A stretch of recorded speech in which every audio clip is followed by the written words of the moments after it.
Salut les Saiyans et bienvenue sur DB Times, vos vidéos sur Dragon Ball. On se retrouve pour un DB Flash qui va faire le tour complet de l'actualité Dragon Ball, mais avant toute chose, je dois vous annoncer quelque chose. Vous n'êtes pas sans savoir qu'il n'y a pas eu d'épisode de Dragon Ball Super le week-end dernier, donc je profite de cette absence d'analyse pour vous annoncer qu'on va mettre en place les analyses au sein du format DB Review à partir de la semaine prochaine. Donc un format qui existe déjà à la base. Les DB Flash resteront tels que vous les connaissez avec l'actualité manga, figurines, événements, jeux vidéo et animés, mais l'analyse de l'épisode ne sera plus dans la partie animée, mais au sein du DB Review.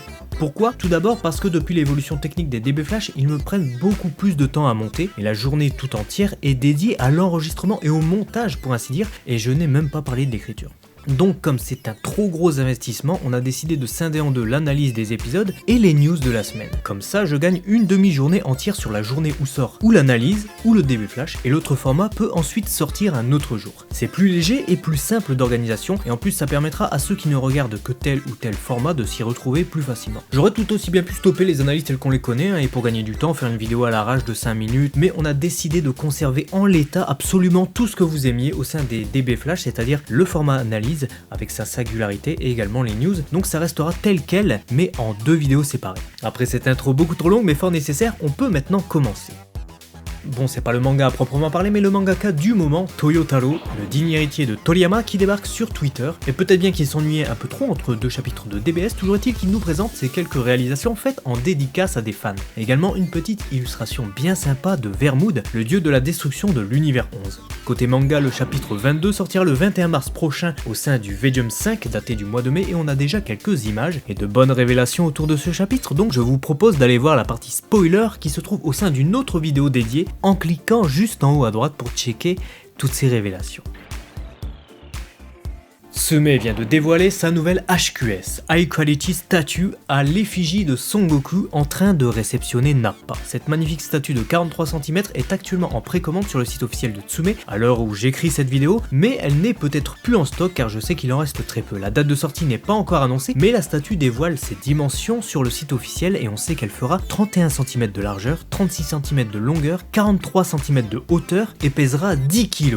Et elle sera over 9000, limitée à 4000 pièces, elle est vendue au prix unitaire de 399 € avec la possibilité de régler en plusieurs fois, jusqu'à 4 fois pour être précis. À l'heure actuelle, cette statue de Goku aux couleurs originales de Toriyama s'impose comme une des plus belles réalisations du fabricant. Dragon Ball Z Dokkan Battle, le célèbre jeu smartphone, subit pas mal de mises à jour en ce moment, autant sur la version globale que sur la version japonaise, notamment avec ses 777 jours. Et d'ailleurs sur la version japonaise, on a droit à de nouvelles cartes assez lourdes comme le Saiyan masqué et son événement qui permet d'avoir des éveils Dokkan pour Bardock Super Saiyan, aussi d'ailleurs la liste des nouveaux Dokkan possibles.